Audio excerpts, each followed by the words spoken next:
Ngara numida wedam phongkhiba pandam pause adagi maruoiba pau khada khangasaraka miyamda khudo tamjige MIC gi mihu singa Delhi da pangthokadariba ahum suba round gi mifamda kokomi amuko amadi Fox punna saruk yaminanaba warep laukhre mamangda yanakhiba wafam sing thabak to onthok loidaba oirabadi makha tan unabagi kanaba leitre haba wafam sing thamlangbani khurai jama thoba MIC gi mihu singa Delhi da pangthokadariba ahum suba round gi mifamda kokomi amuko amadi Fox punna saruk yaminanaba warep laukhre Lonina Center ki Ministry of Home Affairs MIC gi mihu singna lakliba Jun 30 da unanaba kaurakpadagi mioi 18 na saba kokomi amuko amadi Fox ki mihu sing MIC gi mihu singa unarunaba hayeng Delhi ke damak Imphal thadoklagani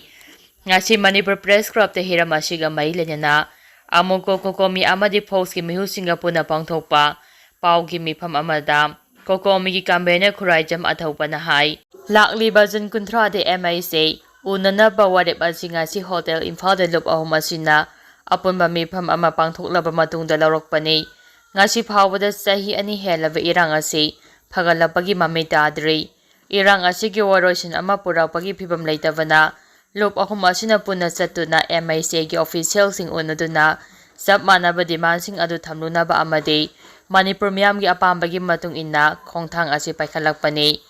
hayeng New Delhi gi dama Imphal thadokadariba apunbagi mioi 18 aduda amuko amadi kokomi dagi mioi 3 amasung Fox dagi mioi 5 yauri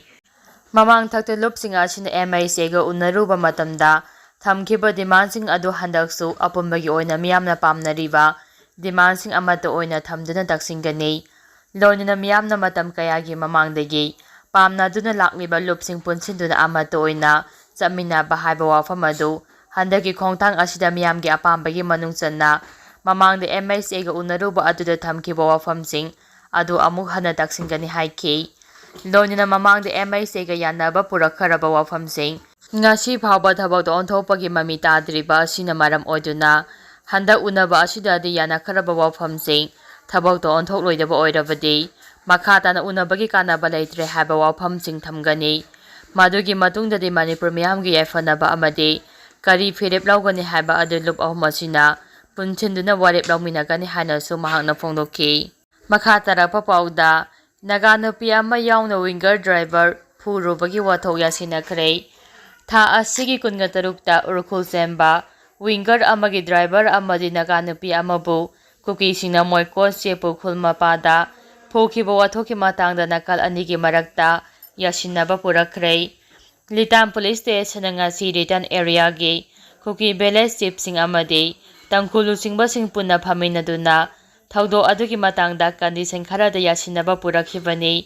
yasinaba condition sing adudi moko chepogi jurisdiction manungda achat awta harassment pibagi thabak chatharaklabadi mawong amatada yasinaba tawdaba moko chepogi chief na tangkhogi culture custom amadi tradition of land owner tangkul nagabu ikai khumnaba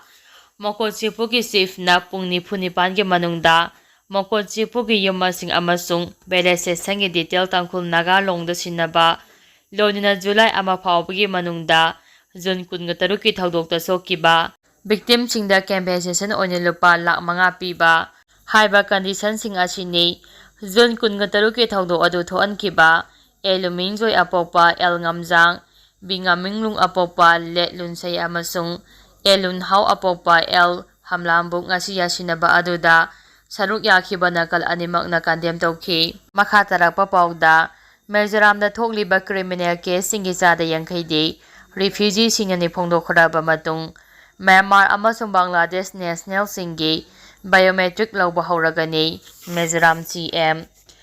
Mizoramda changjafam lawduna leiriba Myanmar amasung Bangladesh ki displaced person singi biometric amasung demography data collection tawbagi thabak July thadagi hawragani haina Mizoram gi Chief Minister adu homana lawthokre Chief Minister adu homana hariba thabak singasi Home Department na thabak paikhapaga lodena police fingerprint scanner sing amadi welcome sing sijinagani foreign national sing asina India da leiringai manungi makhoi gi ID card sing khomgatkani masingam khailan silak tuna mitop kaya hena changsilak pada amadi security risk ki yenglagani lakhakadariba khongthang asi Mizoram da changlakpa displaced persons sing asi ki chap chaba masak khangdoknaba ngamnabani haire drive asi chathaba haunaba district collector singda district level committee on displaced persons sing semnaba su Mizoram lengangna khangankhre committee asida local officials sing police amasung village council ki miyu sing yaugani enrollment processing asi district nodal officer amana kupna yengsingani tharang asigidama anaba portal amasung encryption sijinagadabana masibu sijinaba hainaba master training singna fieldwork ta saruk yagadaba local team singda training pibagi thabak chathari Myanmar amasung Bangladesh ki Mizoram da leiriba displaced persons sing biometric lauba amade demography data launabagi wafam asi Chief Minister Adu Homa Ministry of Home Affairs ki Joint Secretary Surinder Bhagat amasung Protector General of Agrarian yauna pangthokiba mifam amana warep laukibani ningsingba yabadi Mizoram gi Home Minister ke sabdangana Mizoram da handak inongnongna tholakhiba criminal case singi chada yangkhaide Mizoram amasung Bangladesh sigi changlakpa displaced persons sing asina thoambani hana phongdokpa laikhrabani ngarang irai numida pangthokiba high level review meeting da Mizoram da hauji Myanmar Bangladesh amasung Manipur gi IDP sing yaungna punna miyoi lising kunthra hene lairi haina Home Minister na phongdokpaga lojana handak thokiba kanam ke singi rikhul leibada tangkhai amadi Myanmar amasung Mizoram dagi changlakpa miyoi singna thoanbani haiba khangle haina su phongdokhibani makha tarapa pauda car ama turel da tasimbada naha singning chikte hingaure ngarang June 23 ki numidang pung 12 rom tabada Number Police Station gi manung chanba laitong jamamang gi Merakhom project turel da Maruti A star car ama tasimbada ki car adu da tonglakpa naha singning chikte hingaure press na phangba pauda naha tonglakpa car adu nongna saba thong ama lana ba honabada control ngamhodabadagi turel adu da thauthakibani aduba car aduda tonglakpa naha anidi song tahauki aduga thorokpa naha aduna car ga punna tasimina duna irakna ki pau adu tabadagi khudakta laikai aduda leiba fire sub station ki kangu laktuna car aduda yaukiba naha adu aso engam yaudana kanba ngamhaukibani hairi makha tarapa pauda miyoi 13 covid positive oire haukiba pung kumari asida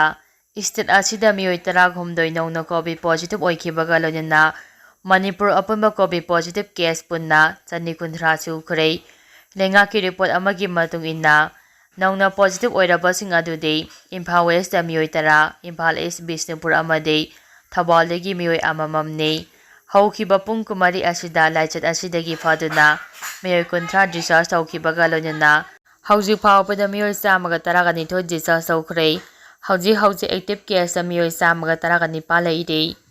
makha tarapa pauda Unaba Yarudraba Speaker satyabrata amade Biren ngashi Unaragani punsinau yadraba MLA sing punsinaragani haribasi Kamjong no MLA sing matam kuina saka unaduna wari sanabagi tangka ama laikhidraba amaga Unaba Yarudraba sokna samnaba yaraktraba tangka asida Manipur gi Assembly gi Speaker Thokchom satyabrata amadi hanagi Chief Minister Biren anina hayeng Bharatiya Janata Party ki thambau sanglenda punna unagadari hanagi Chief Minister Biren BJP gi tiketa karak laga miyam gi mihut oina Chief Minister oikhibani Manipur State Assembly ki Speaker oiriba Thokchom satyabrata sumiyam gi mihut oina lakhibani state sida oirakhiba rajniti gi oiba charangna bana maram oiraga Speaker amadi Chief Minister oiramba Biren gi marakta Unaba yadaba amasung pau phogdok phaujin yanadabagi phibam amada ngasi phawba lakhibani lising aniga subna kun ghomdagi me ahomdagi tholakhiba irang aduna maram oiraga BJP gi manungda leiriba MLA singi maraktagi Chief Minister oiramba Biren gi thong thausul kaya sing aduda yaningdabadagi dissidential gi oiba achawa irang amalakhi adugomba dissidential singi irang aduna maram oiraga Speaker TH Debrata sutangai fadaba Manipur miyam gi interesta thabak tawbaga lojana Supreme Court na pirakpa direction amagi matung ina disqualification gi case paikhatpa hauki makha tarapa pauda ꯂꯥꯟꯖꯦꯟꯅꯔꯝꯕ Myanmar ꯃꯆꯥꯁꯤꯡ ꯂꯩꯉꯥꯛꯅ ꯄꯤꯔꯝꯕꯁꯤꯡ ꯂꯦꯞꯈ꯭ꯔꯦ꯫ ꯀꯥꯝꯖꯣꯡꯗ ꯂꯥꯟꯖꯦꯟꯅꯔꯛꯈꯤꯕ Myanmar ꯃꯆꯥ ꯑꯌꯥꯝꯕꯅ ꯍꯟꯈ꯭ꯔꯦ꯫ ꯀꯨꯝꯖꯥ 2019ꯒꯤ February ꯊꯥꯗꯒꯤ ꯍꯧꯅ ꯃ꯭ꯌꯥꯟꯃꯥꯔꯗ ꯆꯠꯊꯔꯛꯈꯤꯕ ꯂꯩꯕꯥꯛ ꯃꯅꯨꯡꯒꯤ ꯏꯔꯥꯡꯅ ꯃꯔꯝ ꯑꯣꯏꯔꯒ ꯂꯩꯕꯥꯛ ꯑꯗꯨꯗ ꯂꯩꯕ ꯀꯤꯕꯗꯒꯤ ꯃꯅꯤꯄꯨꯔꯒꯤ ꯉꯝꯈꯩ ꯃꯅꯨꯡꯗ ꯂꯥꯟꯖꯦꯟꯅꯗꯨꯅ ꯂꯩꯔꯛꯈꯤꯕ ꯃ꯭ꯌꯥꯟꯃꯥꯔ ꯃꯆꯥꯁꯤꯡ ꯑꯌꯥꯝꯕ ꯃꯁꯥꯒꯤ ꯃꯔꯝꯗ ꯍꯟꯈ꯭ꯔꯦ ꯍꯥꯏꯔꯤ꯫ ꯄꯥꯎꯆꯦ ꯑꯁꯤꯅ ꯂꯩꯉꯥꯛꯀ ꯅꯛꯅꯕ ꯃꯐꯝꯗꯒꯤ ꯐꯪꯕ ꯄꯥꯎꯅ ꯍꯥꯏ꯫ ꯀꯥꯝꯖꯣꯡ ꯗꯤꯁꯇ꯭ꯔꯤꯛꯀꯤ ꯃꯅꯨꯡ ꯆꯟꯕ ꯃ꯭ꯌꯥꯟꯃꯥꯔꯒ ꯉꯝꯈꯩ ꯂꯣꯟꯅꯅ ꯂꯩꯕ ꯈꯨꯜꯁꯤꯡ ꯅꯥꯝꯂꯤ, ꯋꯥꯡꯂꯤ, ꯀꯦ ꯑꯁꯥꯡ, ꯈꯨꯂꯦꯟ ꯑꯖꯦ, ꯀꯥꯀꯥ, ꯆꯣꯔꯣ, ꯑꯔꯣꯌꯣ, ꯏꯁꯀꯤ, ꯄꯤꯂꯣꯡ, ꯐꯥꯏꯀꯣꯛ, ꯍꯨꯏꯃꯤꯟꯊꯥꯅꯥ, ꯁꯪꯀꯔꯂꯣꯛꯅꯆꯤꯡꯕꯗ ꯃ꯭ꯌꯥꯟꯃꯥꯔꯗꯒꯤ ꯂꯥꯟꯖꯦꯟꯅꯔꯝꯕ ꯃꯤꯑꯣꯏ 8,000 ꯍꯦꯟꯅ ꯆꯪꯖꯐꯝ ꯂꯧꯗꯨꯅ ꯂꯩꯔꯛꯈꯤꯕꯅꯤ꯫